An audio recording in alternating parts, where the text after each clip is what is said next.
I just got off the phone with someone who is ETSing after 20 years of service in the United States Army. Can they buy a house? How do I even calculate their income? Well, because they're within 12 months of their ETS date, I can't use their military income. However, we can do a couple of things. Number one is we can use your retirement pay.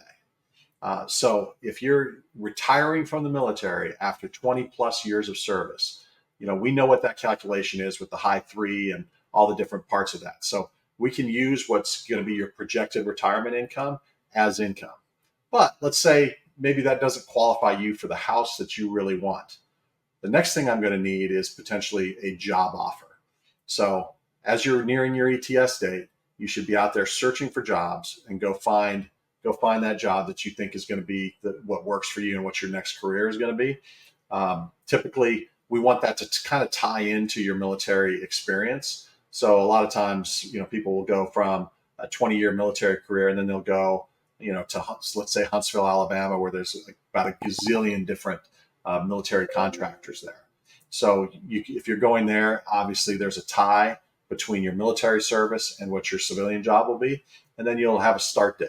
So let's say you're ETSing and your last day in the military is July 31st. You're starting your civilian job let's say September 1st. So typically what we want to do is we can use that job offer as long as it's non-contingent, meaning you can't have a whole bunch of rules like, hey, you got to pass this test and you got to go pass the bar exam if you're a lawyer or something like that.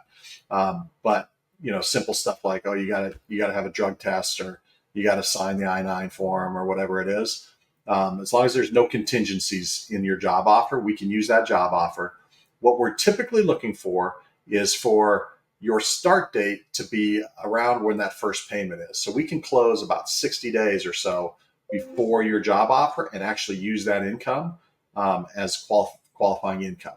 There's actually another caveat to this, is if you have significant assets, you can stretch that time period out a little ways. For instance, we just had somebody their job offer was starting something like 88, 90 days after when they wanted to close on their house. Well, this person had nearly $1 million in assets, liquid assets, where they could, sell some stock or whatever.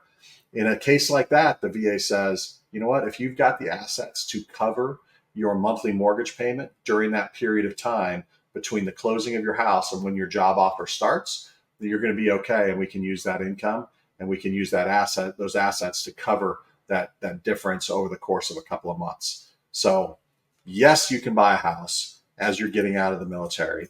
And yes, you can buy a house using your job offer.